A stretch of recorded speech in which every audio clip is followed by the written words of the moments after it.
Hello everyone, so welcome back to Vijay sir's academy. So guys, finally हम second part पे आ चुके हैं अपने ओसीएम के एचईसी के न्यू सिलेबस के चैप्टर नंबर 1 के प्रिंसिपल ऑफ मैनेजमेंट।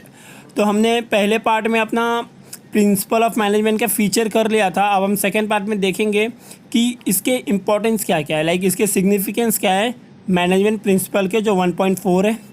तो बिना कोई देरी के स्टार्ट करते हैं वीडियो को। So as we have discussed the nature of the principle of management, it can be said that management principle are applicable everywhere। जैसे कि हम लोग ने already feature of principle of management कर लिया था। हमें ये तो पता चल गया उससे कि मैनेजमेंट का जो प्रिंसिपल है वो हर जगह अप्लाई हो सकता है। They are in the form of the pre determined solution for the problem which are recurring. Pre determined solution मतलब हमें पहले से पता होता है कि हम इस प्रॉब्लम का सोल्यूशन क्या कर सकते हैं, जो कि रिकरिंग है। रिकरिंग यानी बार बार होना। They are guiding the manager to so the important for every manager to know them. Like वो मैनेजर को एक तरीके से गाइड करते हैं।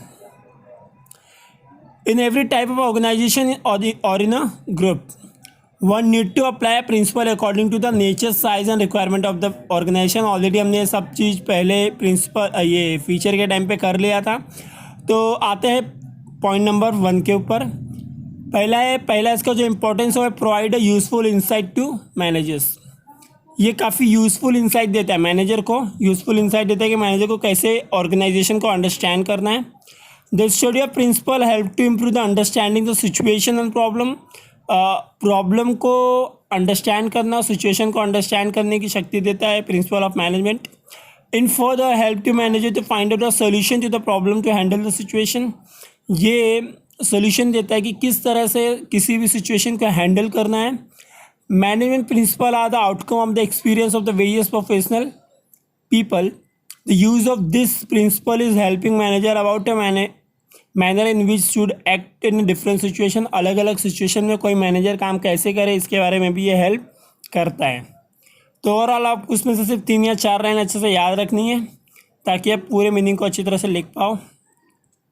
आप सेकेंड फीचर देखें तो जो है helpful in efficient utilisation of resources. जैसे कि हमको पता है कि किसी भी कंपनी के अंदर मैनेजर का बेसिक ऑब्जेक्टिव ये होता है कि हम किस तरह से अपने रिसोर्सेज को एकदम अच्छी तरह से यूज़ कर सकें ताकि वो किसी भी तरह का उसमें वेस्ट ना हो। ऑप्टिमम यूटिलाइजेशन ऑफ रिसोर्सेज होना चाहिए, यानी रिसोर्सेज को पूरी तरह से यूज़ करना। रिसोर्सेज हम बेसिकली कह सकते हैं 2 टाइप के होते हैं, फिजिकल रिसोर्स और ह्यूमन रिसोर्स। फिजिकल से मेरा मतलब है material, machine and money. Human resource आपको पता है man power. Basic function of the management is to make a proper balance between the resources by putting them into optimum use and the control of the wastage of the resources। तो आपको 2 चीज़ दिमाग में रखनी है इसके अंदर, optimum use and control of wastage. ये दोनों लाइन को अच्छे से अंडरलाइन कर लेना, दोनों वर्ड्स को, काफ़ी इंपॉर्टेंट है इसके अंदर। While maintaining the discipline and a healthy working environment, management always uses a technique and principle. अलग अलग टेक्निक, अलग अलग प्रिंसिपल को यूज़ किया जाता है। It help in establishing the cordial relationship between the management and the employ which increase the efficiency level of the employ and also affect the effective administration. ये एक तरीके का रिलेशनशिप क्रिएट करता है मैनेजर और एम्प्लॉय के बीच में ताकि अच्छा एडमिनिस्ट्रेशन हो पाए।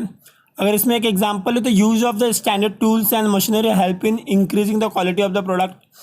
अगर हम अच्छे टूल्स, अच्छी मशीनरी यूज़ करेंगे तो हमारा जो प्रोडक्ट है उसकी क्वालिटी काफ़ी अच्छी हो जाएगी, अच्छी प्रोडक्टिविटी होगी। हमारा थर्ड पॉइंट है साइंटिफिक डिसीजन। साइंटिफिक डिसीजन क्या होता है? In a business organisation a scientific decision means a systematic balance between the principle. एक सिस्टमैटिक डिसीजन यानी अच्छी तरह से डिसीजन लेना। Principle train the manager to help handle the critical situation tactfully, otherwise manager have to work always with trial and error method.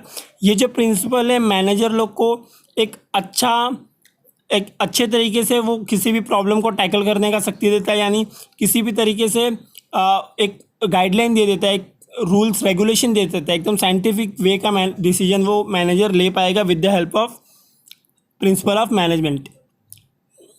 With the use of various management principle one can get a idea about how to analyse the situation. अगर basic knowledge होगा उसे principal of management का तो वो अच्छे से situation को analyse कर पाएगा, search alternative option and their result. Understanding the social responsibility. अब principle of management social responsibility के ऊपर भी ध्यान देता है। Management principles are based on every aspect of the organization. They are not developed only for viewpoint of handling the resource effectively, but guide the management in understanding the social responsibility of the organization. ये सिर्फ resources बचाने की बात नहीं करता, ये social responsibility की बचाने की भी बात करता है कि हमें सोसाइटी में रह के अगर बिजनेस करना है तो सोसाइटी के बारे में सोचना जरूरी है। 11th में हमने ऑलरेडी इसके बारे में अच्छे से पढ़ लिया है। आपका 5th पॉइंट है encourage the research and development. किस तरह से रिसर्च एंड डेवलपमेंट को बढ़ाया जाए, आगे ले जाया जाए। Principle of management are dynamic. पहले बात तो प्रिंसिपल ऑफ मैनेजमेंट काफ़ी डायनेमिक होता है, यानी चेंज होता रहता है। Their nature goes on changing along with changing the business world. जिस तरह से बिजनेस चेंज होता है दुनिया में, उस तरह से इसका नेचर भी चेंज होता रहता है। Over the year they have developed the suit the current need and enables a manager to bring a consistent improvement in them. सालों साल से जो भी बदलाव आए हैं सोसाइटी के अंदर, दुनिया के अंदर, उस हिसाब से मैनेजमेंट भी अपने आप को बदलता रहता है। This guideline help a manager to make a compromise, adopt a new trend working place automatically, यानी अच्छी तरह से ट्रेंड को फॉलो करके चलना पड़ता है। This guideline help management to make a comparison use the principle which expect outcome. Like जो भी एक्सपेक्टेड आउटकम होता है उस तरह से काम किया जाता है, क्या उनको चाहिए। If needed management can modify principle according to the situation of the management and liberty to take a decision at their own. जैसे जैसे उनको ज़रूरत पड़े वैसे वैसे प्रिंसिपल ऑफ मैनेजमेंट को चेंज किया जा सकता है और उस हिसाब से डिसीजन लिया जा सकता है। For example R&D and development always work on growth and development of the organisation. हमेशा जो रिसर्च एंड डेवलपमेंट होता है वो ग्रोथ के लिए काम करता है। For example R&D always work finding a new technique in a field of production. अलग अलग टेक्निक फाइंड करता है प्रोडक्शन के फील्ड में, फाइनेंस के फील्ड में, मार्केटिंग के फील्ड में, ये सब में। इसमें जो 6 पॉइंट है वो help to coordinate and control. Management principle are guideline for the better coordination and control. एक अच्छा कोऑर्डिनेशन मेंटेन करना लोगों के बीच में, एक अच्छा कंट्रोल मेंटेन करना, ये दोनों काम मैनेजमेंट करता है। Performance of the employ management principle suitable system which enables establishing a coordination. तो बेसिकली इसमें ये याद रखना है आपको कि मैनेजमेंट का जो प्रिंसिपल है वो कोऑर्डिनेशन और कंट्रोल प्रॉपर मेंटेन करने में हेल्प करता है किसी भी तरीके से। आपका जो 7th पॉइंट है वो है develops a objective approach. Objective क्या होता है, हमें पाना क्या है। With the help of various principal of management one can develop objective approach. Manager can identify business opportunities, root causes of problem in correct manner and can provide approach solution to it।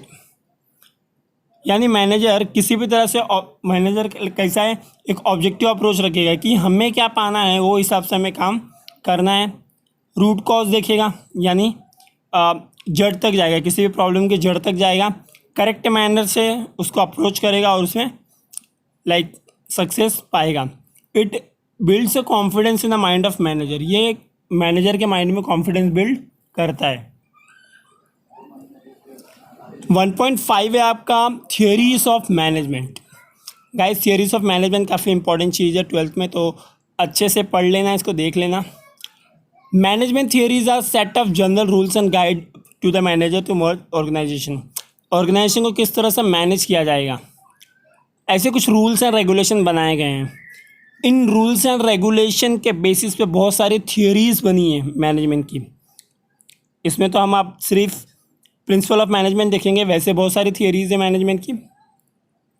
तो theories are explain to assist employ to effectively relate business goals and implement effective means to achieve the same. मतलब किस तरह से हम employ से related objective को achieve कर सकते हैं। Various management thinkers have introduced the theories which are based on the different approaches। बहुत सारे मैनेजमेंट थिंकर ने अलग अलग अप्रोचेस से अलग अलग थियरीज बनाई हुई हैं। Management thinker such as Frederick Winslow Taylor, Elton Mayo, Henry Fayol etcetera have introduced the theories which are based on different approaches। These theories are applicable in all type of organization। ये जो theories है वो हर तरह का organisation में applicable होती है। With the approach and modification, every manager can use theories by adding some involvement technique and strategies। जो भी मैनेजर है वो अलग अलग टेक्निक का यूज़ कर सकता है। It means this old theories are basis of modern management. तो हम ये बोल सकते हैं कि जितने भी ये ओल्ड थियरीज है ये एक तरीके का बेस है जो हमारा मॉडर्न मैनेजमेंट है, जिसके बेस पे आज हर एक कंपनी चलती है। Organisation, workforce, society are facing some common problem such as centralisation of authority, stress, low motivation, environmental issue, behaviour problem, health problem, work life balance, accountability etcetera. ये कुछ problems हैं जो आज की ऑर्गेनाइजेशन फेस करती हैं, जैसे कि अथॉरिटी का हो गया, स्ट्रेस हो गया, मोटिवेशन कम होने का, एनवायरमेंटल का कोई प्रॉब्लम हो गया। ये सारी चीज़ें आप लिस्ट आप देख सकते हो उसके अंदर। Theories of management identify the and provide a solution in such a issue to management people. तो जो प्रिंसिपल ऑफ मैनेजमेंट या फिर थियरीज ऑफ मैनेजमेंट है ये इन सारे प्रॉब्लम से सॉल्यूशन देती हैं। सो फाइनली आप लोगों का सबसे इम्पॉर्टेंट टॉपिक इस चैप्टर का आ गया है 14 प्रिंसिपल ऑफ मैनेजमेंट, जो हेनरी फ्योल्स द्वारा दिया गया है। Henry Fayol's administrative theory of management. Henry Fayol है कौन? ये एक फ्रेंच माइनर इंजीनियर था। 1841 से लेकर 1925 तक इनकी उम्र है और ये एक अच्छे मैनेजर बने आगे चल के। ये एक अपना जो करियर था वो mining engineer, as a mining engineer इन्होंने चालू किया था। वो चीफ मैनेजिंग डायरेक्टर के पोस्ट तक पहुँचे थे। After conducting a many experiment and observation in organisation, Fayol 14 principle of management. अब क्या हुआ कि ये जितना दिन अपने कंपनी में थे इन्होंने एक एक्सपेरिमेंट किया, एक ऑब्जर्वेशन किया, जिससे इन्होंने एक ऐसे 14 प्रिंसिपल निकाले जिसके बेस पे बहुत सारी कंपनियां आज के डेट में चलती हैं। Management which are explained in the famous book general administration. ये जो जनरल एडमिनिस्ट्रेशन करके इन्होंने बुक बनाया था, उस बुक के अंदर पहली बार ये 14 प्रिंसिपल का जिक्र इन्होंने किया था। Due to his contribution to the development of the management, father of modern management, इन्हें फादर ऑफ मॉडर्न मैनेजमेंट कहा जाता है। प्लीज़ इसको अंडरलाइन कर लेना, याद रखना। फिलिंग द ब्लैंक्स में पूछ सकते हैं कि 14 प्रिंसिपल किसने दिया था और देने वाले का नाम क्या था। फादर ऑफ मैनेजमेंट किसको कहा जाता है? Fayol suggested 14 principle. तो डायरेक्टली हम आते हैं 14 प्रिंसिपल पे, जो कि बहुत ज़्यादा इंपॉर्टेंट है। तो गाइस इस वीडियो में हम ट्राई करेंगे कि 2 प्रिंसिपल कंप्लीट कर लें। आगे के वीडियो में हम ट्राई करेंगे कि 14 प्रिंसिपल पूरा कवर कर लेंगे। तो आपका जो पहला प्रिंसिपल ऑफ मैनेजमेंट का पहला प्रिंसिपल है वो है डिवीज़न ऑफ वर्क। जैसे आप स्लाइड में देख सकते हो एक पिक्चर के द्वारा किस तरह से काम को एक दूसरे से बांटा जाता है, किसको क्या काम देना चाहिए, वो ज़रूरी है। According to this principle, the work is divided into different kinds such as technical, financial, commercial, security, operation, accounting and managerial। एक ऑर्गेनाइजेशन के अंदर अलग अलग तरीके के काम होते हैं। कोई काम टेक्निकल होगा, कोई फाइनेंशियल होगा, कोई कमर्शियल होगा, कोई सिक्योरिटी का ऑपरेशन होगा, कोई अकाउंटिंग का होगा, तो कोई मैनेजर का होगा। ये सारे के सारे काम को एक दूसरे में बांटना इनके स्किल के द्वारा बहुत ज़्यादा ज़रूरी है, ताकि किसी से भी किसी भी तरह की गलती ना हो और जो भी काम हो काफ़ी एक्यूरेट होना चाहिए। It assigns a employ per their qualities and capabilities. Employ की क्वालिटी क्या है, उनकी कैपेबिलिटी क्या है, वो बेसिस पे उन्हें वर्क को बांटना जरूरी है। It help in improving the efficiency and expertise of the employ. Employ का इफ़िशियंसी और एक्सपर्टीज़ के हिसाब से वर्क को बांटना जरूरी है। It help in improving the efficiency and expertise of the employee, which ultimately turns into expected productivity level। यानी अगर हम इफ़िशियंसी और एक्सपीरियंस को अच्छी तरह एक्सपर्टीज़ को अगर बदल दें तो हम अपने एक्सपेक्टेंसी लेवल पर पहुंच सकते हैं। प्रोडक्टिविटी लेवल जो है हमारा वो काफ़ी हाई होगा, हम काफ़ी अच्छा प्रोडक्शन कर सकते हैं। जो सेकेंड प्रिंसिपल ऑफ मैनेजमेंट है वह अथॉरिटी एंड रिस्पॉन्सिबिलिटी। तो गाइस काफ़ी इंपॉर्टेंट है, ये अच्छी तरह से रट लेना 14 प्रिंसिपल। आज के लेक्चर में हम 2 करेंगे, आगे 12 और करेंगे अगले लेक्चर में। तो ये 14 प्रिंसिपल एग्ज़ाम में हर साल आया है और आता रहेगा। सो गाइस अच्छे से सुनना। अथॉरिटी एंड रिस्पॉन्सिबिलिटी होती क्या है? अथॉरिटी और रिस्पॉन्सिबिलिटी होती क्या है?